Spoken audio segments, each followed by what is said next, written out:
Assalamualaikum warahmatullahi wabarakatuh. Perkenalkan, nama saya Yai Hari Fathul Bari Asani dari Mandua Tasikmalaya, mahasiswa PPG Bahasa Arab UIN Bandung tahun 2023. Pada kesempatan kali ini akan melaksanakan ujian kinerja. Mohon arahan dan bimbingannya untuk kedepannya lebih baik lagi. Assalamualaikum warahmatullahi wabarakatuh. Assalamualaikum warahmatullahi wabarakatuh. Waalaikumsalam warahmatullahi wabarakatuh. Shalawatul khair. Shalawatun nur. Kaifa halukum jami'an? Bil khair, alhamdulillah. Alhamdulillah, alhamdulillah rabbil alamin. Wassalatu wassalamu ala asyrofil mursalin wa ala alihi wa sahbihi ajmain. Amma ba'du. Ayyuhat thalabah wa thalibat di hadhil fursah. Insyaallah menuju anda ta'alam jama'atan darsil lughah al-arabiyyah. Akhir kabar dari uridu an adhkura asma'akum awalan. Fahimtum? Untuk mengawali pagi hari ini, insyaallah kita akan memulai pembelajaran melanjutkan materi yang kemarin. Jadi sebelum dimulai, saya akan pesan dulu. Uridu an adhkura asma'akum awalan. Anika Helmi Nikita Andika Pratama Sinta. Sudah hadir ya semuanya. Nah, untuk pembelajaran kita hari ini, jadi untuk tujuan pembelajaran yang akan kita laksanakan pada hari ini, yaitu bertujuan yang pertama kalian peserta didik siswa menjelaskan informasi tentang kalimat atau jumlah dalam bahasa Arab. Kemudian juga mengklasifikasikan jenis kalimat. Kemudian yang ketiga, kalian nanti diharuskan untuk bisa membuat contoh kalimat dalam bahasa Arab. Nah, itu untuk tujuan pembelajaran kita pada hari ini. Namun sebelum masuk ke dalam pembelajaran, coba semuanya duduknya dirapihkan dulu. Duduk yang rapi, kemudian tidak ada buku apapun dalam meja kalian selain buku bahasa Arab. Dan silakan dibuka buku bahasa Arab ya, khusus bahasa Arab saja bukunya. Nah, kemudian ini kita sekarang akan belajar bahasa Arab.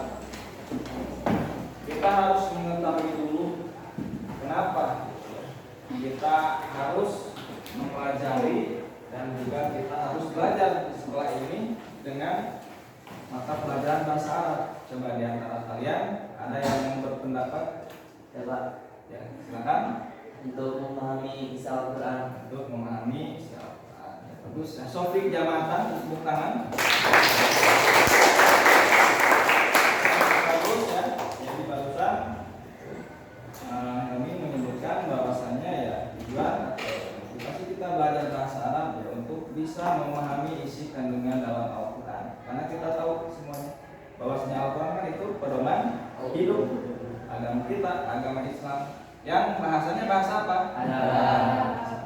Jadi kita motivasinya kenapa harus belajar bahasa Arab ya salah satunya kita nanti bisa memahami isi kandungan dalam Al-Quran ya. Sudah bagus. Coba ada lagi yang berpendapat kenapa kita harus belajar bahasa Arab? Ya, silakan kita. Nah, itu juga bagus ya, karena Nabi kita siapa? Muhammad. Beliau kan dari Arab dan berbicara berlisan dengan bahasa Arab. Jadi sudah bagus dan sudah jelas ya, sudah kita ketahui juga bersama bahwa Nabi kita berasal dari Arab dan juga berbicara dengan bahasa Arab. Coba satu lagi terakhir. Nah, silakan. Karena ketika kita berada di Sunnah, kita akan menggunakan bahasa Arab. Nah, juga bagus ya. Penghuni surga ya, itu dalam keterangan ada yang menyebutkan bahwasanya penghuni surga nanti dalam surga itu nanti berbicara dengan menggunakan bahasa Arab. Ya, sudah bagus. Sudah mengetahui karena memang ya, kalian pun ini bukan yang pertama kali ya belajar bahasa Arab. dulunya di SMP atau di MTS, yang di pesantren, yang di RI yang pernah belajar bahasa Arab ya. Nah, kemudian untuk pembelajaran kita hari ini kita melanjutkan pembelajaran yang minggu kemarin. Nah, minggu kemarin kita membahas mengenai materi kaidah ya, at-tahiyat wa ta'aruf masih bab 1 dalam maharot atau keterampilan al-qawaid atau at-tarkib. Nah, minggu kemarin itu kita membahas tentang kata. Nah, coba kita ulangi lagi dan juga ini sebagai kemampuan awal siswa ya, kemampuan awal kalian. Coba kata dalam bahasa Arab ada berapa? 3. Betul ya. Yang pertama sin, yang kedua fi'il, yang ketiga huruf. Yang pertama isim. Coba isim artinya apa? Benda. Kemudian fi'il kemudian huruf kata. Betul. Nah, kalau kita sudah mengetahui macam kata dalam bahasa Arab, nah sekarang kita lanjutkan masih dengan materi kaidah yaitu tentang jumlah. Tentang apa? Jumlah. Kalau jamatan jumlah. Jumlah. Mana Arif, mana ada yang tahu artinya? Mana jumlah? Ada yang tahu artinya jumlah? Jumlah artinya? Nah, kalau jumlah itu ya artinya kalimat. Nah, jadi kalimat bahasa Arabnya jumlah. Bisa kalian lihat ada di depan ya, ada saya sedang persiapkan. Nah, jadi jumlah itu artinya barusan apa? Kalimat. Nah, jadi kalimat bahasa Arabnya jumlah. Atau selain jumlah, kalimat itu disebutnya apa? Dalam kitab ilmiah yang bab pertama apa? Jadi kalam sama dengan jumlah atau persamaan kata dalam bahasa Arab itu disebutnya apa? Disebutnya sinonim ya dalam bahasa Indonesia. Nah, bahasa Arabnya muradif. Jadi muradif itu persamaan kata jumlah dengan kalam itu sama-sama artinya apa? Kalimat. Nah, jadi kita sekarang belajar mengenai kalimat. Karena minggu kemarin kita sudah belajar tentang kata.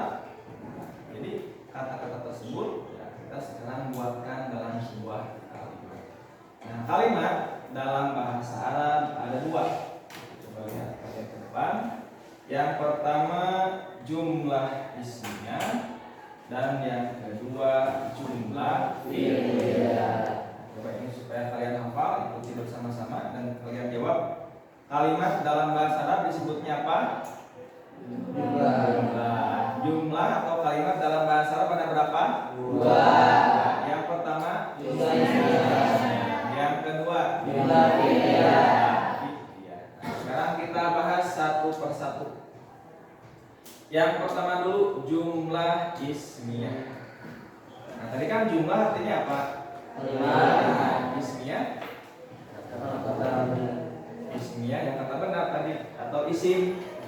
Nah, jadi kita bisa mendefinisikan atau mengartikan jumlah ismiyah itu kalimat yang kata pertamanya itu isim. Berarti kalau jumlah fi'liyah artinya apa? Kalimat yang kata pertamanya fi'il. Nah, gitu. Jumlah ismiyah dan jumlah fi'liyah. Nah, ini coba kalian sambil saya menjelaskan, nah, materinya sambil ditulis ya. Ditulis materinya. Ini mengenai. Nah, jadi kalian karena sudah mengetahui bahwasanya dalam bahasa Arab kalimat itu ada 2, jumlah ismiyah dan jumlah fi'liyah. Nah, maka kalian kalau ingin berbicara dengan menggunakan bahasa Arab atau menulis dengan menggunakan bahasa Arab, tinggal memilih saja mau menggunakan jumlah ismiyah atau mau menggunakan jumlah fi'liyah. Nah, kalau dalam bahasa Indonesia jumlah ismiyah itu kalimat nominal. Sementara kalau jumlah fi'liyah itu kalimat verbal. Tuh ya. Kalian sambil nulis sambil saya jelaskan aja. Nah, kemudian Kita bahas satu persatu ya, yang jumlah ismiyah dulu. Yang jumlah ismiyah. Nah, jumlah ismiyah kan tadi coba artinya apa? Kalimat ya. Kata pertamanya isim. Nah, jumlah ismiyah itu ada pembagiannya, yaitu kalimat yang tersusun antara mubtada dan khabar. Sementara kalau jumlah fi'liyah itu kalimat yang tersusun dari fi'il dan fa'il. Itu saja. Pokoknya kalimat dalam bahasa Arab tidak terlepas dari dua kalimat itu. Kalau kita sudah paham betul mengenai jumlah ismiyah dan jumlah fi'liyah, maka kita akan gampang menuliskan, gampang menyebutkan. Kalau masalah mufradat itu kita bisa cari sendiri. Mufradat atau kosakata yang bisa dengan mencari melihat kepada kamus, atau ya sekarang kamus kan sudah sangat gampang kita bisa gunakan, misalkan dalam HP kita ya, bisa diinstal di Play Store gitu. Nah, yang akan kita bahas dulu sekarang yaitu mengenai jumlah ismiyah. Nah, jadi jumlah ismiyah itu merupakan susunan dari mubtada dan khabar. Nah, kemudian kita cari tahu dulu mengenai mubtada. Apa sih mubtada itu? Nah, ini ya. Jadi bisa kalian lihat jumlah ismiyah itu kalimat yang diawali dengan kata isim. Kemudian ketentuan dalam mubtada, yang pertama harus berbentuk isim, sudah tentu karena jumlah ismiyah. Nah, isimnya isim ma'rifah. Kemudian i'rabnya rafa, kemudian berada di awal kalimat umumnya, meskipun nanti ada ya yang mubtada muakhar itu nanti ya. Dan sekarang pokoknya yang biasanya itu mubtada itu di awal. Namun juga mubtada itu awal artinya ya. Nah, itu mubtada ya. Jadi intinya mah mubtada isim yang beri'rab rafa yang berada di awal kalimat. Atau dalam judulnya bagaimana? Al mubtada huwa al ismul marfu'u al-ari anil awamilil lafziyah. Al-ari anil awamilil lafziyah itu artinya apa? Yang kosong dari amil-amil bangsa lapan. Yang maksudnya itu yang kosong dari amil bangsa lapan itu yang berada di awal kalimat, tidak didahului dengan pahim tuh. Nah, kembali lagi kepada yang tadi mubtada ya. Mubtada barusan pengertian dan juga ketentuannya sudah disampaikan, dijelaskan. Nah, sekarang kita ke pembagiannya. Mubtada dibagi dua bagian. Yang pertama mubtada dhamir, yang kedua mubtada dhamir. Coba ini dijawab secara bersama-sama, secara kompak. Mubtada dibagi berapa bagian? Dua. Yang pertama Dhamir. yang kedua Dhamir. Nah, coba ada yang tahu apa itu dhamir? Yang jelas. Yang jelas. Dhamir secara bahasa jelas. Kemudian apa lagi? Dhamir itu jelas, kemudian nampak ya, atau dalam bahasa Sundanya bungkelkan ya dhamir. Nah, itu artinya dhamir memang betul seperti itu. Nah, supaya lebih mudah membedakannya, kalau mubtada dhamir itu mubtada yang jelas itu yang bagaimana? Pokoknya setiap mubtada yang bukan dari dhamir, yang bukan termasuk isim dhamir, itu termasuknya mubtada dhamir. Ya, paham tuh? Nah, sekarang yang kedua mubtada dhamir. Nah, kalau mubtada dhamir coba artinya apa? Ada yang tahu? Tidak. Mubtada yang kalau dhamir artinya apa? Kata yang tidak nampak atau terdiri dari kata ganti. Jadi dhamir artinya apa? Kata ganti. Jadi mubtada yang terdiri dari kata ganti dan mubtada yang tidak terdiri dari kata ganti itu jadi dua. Nah, kalian tahu kan? Pastilah sudah tahu semuanya. Kata ganti atau dhamir. Nah, kalau dhamir dalam bahasa Arab kalau dijumlahkan sudah ada berapa? Ada 14. Nah, sudah tahu ya semuanya. Coba ini dhamir ya, dhamir. Nah, Yang 14 coba dibacakan bersama-sama dari huwa sampai nahnu. Wahid isnani salasa. Huwa hum hiya huma hunna anta huma antum anti antuma antunna ana nahnu. Nah, jadi isim dhamir ini bisa dijadikan sebagai mubtada, namanya mubtada Domir. Ya, paham tuh? Benar. Nah, saya yakin semuanya sudah hafal mengenai isim dhamir, tapi jangan cukup hafal aja. Jadi harus tahu dengan maknanya, harus tahu dengan artinya. Nah, makanya saya buatkan sebuah bagan. Coba di sini kalian bisa sambil tuliskan di catatannya mengenai isim dhamir. Nah, jadi secara umum itu dibagi 3 pembagiannya. Yang pertama ghaib, yang kedua mukhatab, dan yang ketiga mutakallim. Coba sekali lagi, isim dhamir dibagi berapa bagian? 3. Yang pertama Ghaib, yang kedua mukhatab, yang ketiga mutakallim. Nah, kita bahas satu persatu. Nah, kalian bisa sambil dicatat ya. Yang pertama ghaib. Coba ada yang tahu apa itu ghaib? Tidak ada. Tidak ada, namanya juga gaib ya. Alam gaib tidak ada, tidak terlihat, tidak ada di hadapan kita. Nah, itu namanya ghaib. Atau dalam bahasa Indonesia, ghaib itu orang ketiga, betul. Tapi ingat, orang ketiganya bukan pelakor ya. Bukan apalagi setan ya.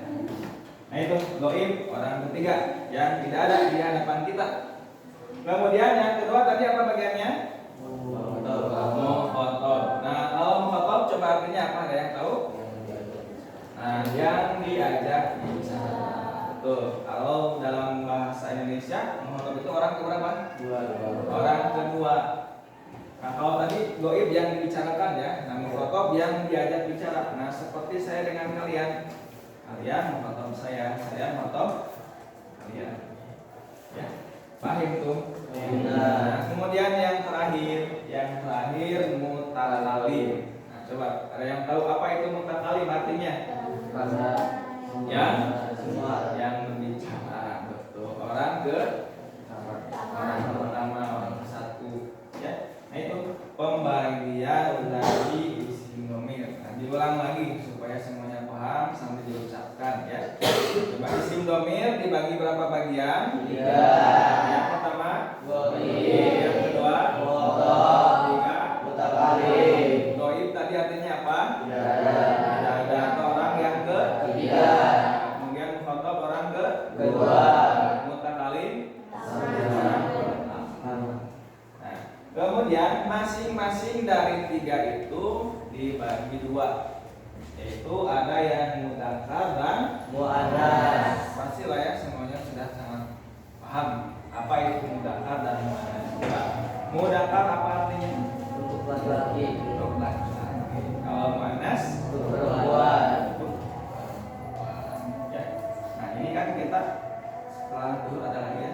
Nah, kita langsung aja ya. Jadi nanti kalian pulang bisa bisa langsung pulang.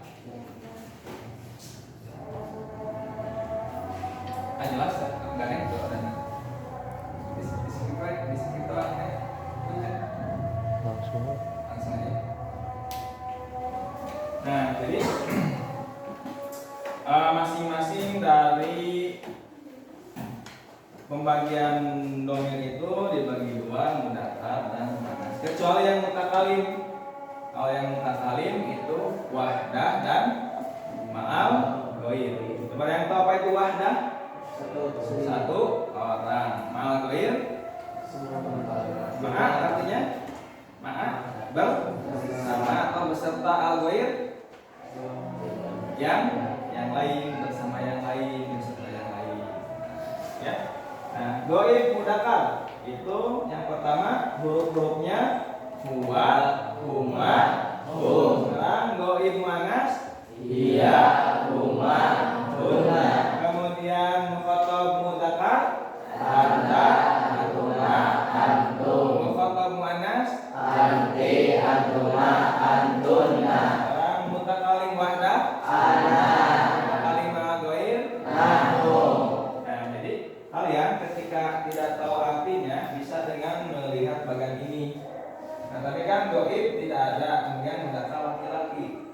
dua berarti dia satu orang laki-laki. berarti kalau huma Dia dua orang laki-laki. Berarti kalau hum dia. nah kalau hum itu bukan dia lagi karena sudah banyak kan tadi ya. Mereka laki. Coba sekali lagi terjemahkan huwa. Dia satu orang laki-laki. Huma Dia laki-laki. Hum kemudian yang manasnya artikan bersama-sama dia. dia satu orang. Satu orang. Huma Dia dua orang. bunna. Mereka berdua. Nah sekarang yang fotonya anta terjemahkan. Kamu satu orang laki-laki. Antuma Kamu dua orang laki-laki. antum. Kalian laki-laki. Ya, bukan mereka lagi karena kan ini muhotob orang kedua. Kalian laki-laki. Kemudian yang manasnya anti. Kamu satu orang Perempuan satu orang. Antuma Kamu perempuan. Antunna kalian berdua. perempuan. Nah sekarang yang mutakalim yang wahdah anak. Saya sendiri. Sayangnya itu laki-laki atau perempuan? Bebas. Dua-duanya tidak dibedakan ya antara perempuan dan laki-laki. Itu kalau yang berbicaranya satu orang dalam masalah anak yang artinya saya atau aku. Kemudian malah goir. Nah, ya pahim tuh. Nah, ini saya punya cara, punya tips kalian supaya paham dan hafal isim dhamir ini disertai dengan artinya. Nah, yaitu kita buatkan dengan peragaan. Nah, harus kalian ingat, tangan kanan ini untuk yang mudzakkar, tangan kiri untuk yang muannas. Coba, tangan mudzakkar yang mana? Kanan. Yang muannas kiri. Nah, yang kanan untuk yang apa? Yang kiri. Nah, kemudian untuk yang goib itu kalau satu ini berarti isinya dua. Kalau dua berarti huma.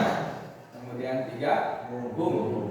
Nah, kemudian yang manasnya dia huma hunna. Nah, kalau yang khotob ke bawah berarti ini isinya anta antuma antum. Nah, yang kirinya manas Anti, antuma, antunna. Nah, kemudian yang mutakalim mana seperti ini anak. Coba saya cek. Saya kalau seperti ini berarti isinya Dua. Iya. Andi. di Ana. Nano. Bunda.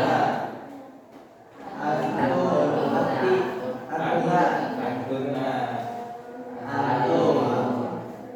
Antum. Iya. Nah, sudah tahu ya posisinya. Nah, kita sekarang supaya tidak ngantuk, ini banyak yang ngantuk ya. Ya. Sudah capek. Yang mungkin balik ya. Nah, kita buatkan sebuah lagu supaya semuanya tidak ngantuk. Lagunya seperti ini. Cek. Ada yang sudah tahu lagunya dengan peragaan tangan mengenai simbolnya? Nah, yang sudah tahu mungkin dalam hatinya ya bisa diulangi. Nah, lagunya satu-satu. Jadi tidak seperti biasa buahum sampai nanu. Nah, kita mah satu-satu nangi lagunya. Cek. Semuanya ke depan. Wa iya huma hunna anta anti antuma antum antunna ana nahnu ana. Paham tuh? Ada. Bisa ke itu ya. Bisa lagarnya, bisa kalian tiru. Nah, coba sekarang bersama-sama dengan peragaan tangannya. Yang tidak ikut dengan peragaan tangannya saya suruh sendiri di depan. Wahid isnani salasa. Wahia huma hunna anta anti antuma antuna ana nahnu ana. Nah, di belakangnya supaya yang nanti tulis semangat bisa ditambahkan ana nahnu ana nahnu. Ya. Coba diulangi lagi bersama-sama. Wahid isnani salasa dengan peragaan tangan. Wahia huma hunna anta anti antuma antuna ana nahnu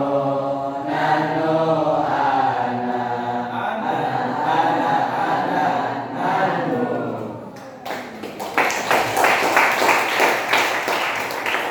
Kalitum Baiklah, singapatum singgah mana kasetrum asal wayahna. Nah, jadi anak-anak yang barusan itu sinonim kita bisa jadikan sebagai mubtada. Namanya mubtada apa? Mubtada domir. Nah, jadi domir ini kita bisa dijadikan sebagai mubtada. Nah, nanti berarti kita tinggal cari khobarnya untuk menjadikannya sebuah kalimat. Nah, kita bahas yang kedua sekarang khobar. Nah, bisa lihat di depan ketentuan khobar. Yang pertama sama ya, berbentuk isim tapi isimnya isim nakiro. Kalau yang tadi mubtada isimnya isim ma'rifat. Kalau nakiro itu dari ketentuan khobar. Kemudian i'rabnya rafa sama dengan mubtada tadi ya. Kemudian ketentuan yang ketiganya harus ada kesesuaian atau keselasian dengan mubtada dalam mufrad, tasniyah, jamaknya serta di dalam mudzakkar dan muannasnya. Maksudnya gini, harus ada kesesuaian, itu harus ada keselasian. Kalau mubtadanya mufrad, nah, khobarnya pun harus mufrad. Kalau mubtadanya tasniyah, maka khobarnya pun harus tasniyah. Kalau mubtadanya jamak, nah khobarnya pun harus jamak. Kalau mubtadanya mudzakkar atau muannas, nah, maka khobarnya pun harus mudzakkar dan muannas. Ya, jadi sudah tahu semuanya ketentuan dalam mubtada dan khobar. Nah, sekarang kita ke dalam contoh kalimatnya. Jadi untuk kita sekarang akan membahas mengenai contoh kalimat. Nah, contoh kalimatnya yang mubtadanya mubtada dhahir dan juga khobarnya sama ya. Nah, mubtada khobar yang mubtadanya dari mubtada dhahir. Nah, ini contohnya bisa dilihat di depan. Coba ikuti bersama-sama ya. Bismillahirrahmanirrahim. Bismillahirrahmanirrahim. Al-muslimu sholihun. Al-muslimu sholihun. Al-muslimani sholihani. Al-muslimani sholihani. Al-muslimuna sholihuna. Al-muslimuna sholihuna. Al-muslimatu sholihatun. Al-muslimatu sholihatun. Al-muslimatani sholihatani. Al-muslimatani sholihatani. Al-muslimatu sholihatun. Al-muslimatu sholihatun. Itu contoh dalam khobar. Coba semuanya diikuti. Nah, semuanya dibaca ulang dari awal. Basmalah dulu yang kompak.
kita contohkan mubtada dan khobar. Kalau yang ini mubtadanya dari mubtada dohir, sekarang kita ganti mubtadanya dari mubtada yang domir. Nah, tinggal gantikan aja huwa sampai hunna. Ini supaya tidak salah pemahamannya, coba kalian ikuti lagi. Bismillahirrahmanirrahim. Bismillahirrahmanirrahim. Huwa sholihun. Huwa sholihun. Huma sholihani. Huma sholihani. Hum sholihuna. Hum sholihuna. Hiya sholihatun. Hiya sholihatun. Huma sholihatani. Huma sholihatani. Hunna sholihatun. Hunna sholihatun. Nah, sekarang coba kalian buat sendiri kalimat dalam bahasa Arab yang di dalamnya terdapat mubtada.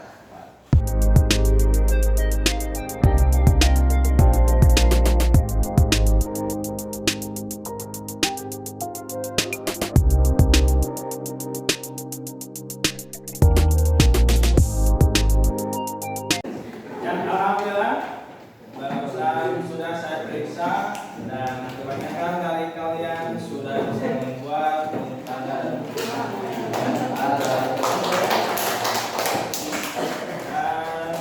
untuk sekarang karena pembelajaran kita sudah selesai, nah saya minta saya minta seseorang di antara kalian untuk bisa menyimpulkan, untuk bisa menarik kesimpulan dari pembelajaran yang barusan kita laksanakan. Coba ada yang berani menyimpulkan? Ya, tafadhol anta. Ya, Helmi, tafadhol di halaman. Lupa.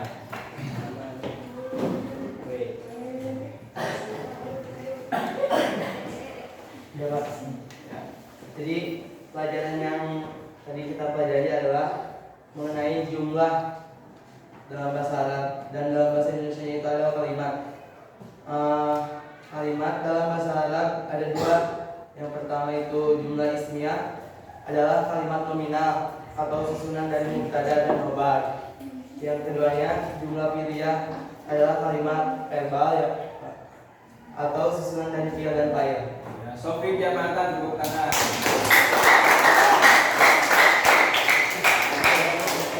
Bagaimana perasaannya sudah kita belajar dengan bahasa Arab?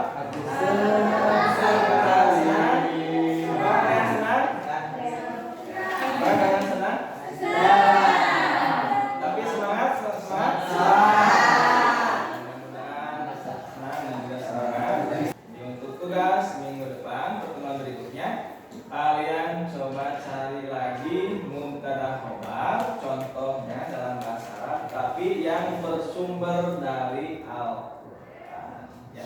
Paham tuh? Ya.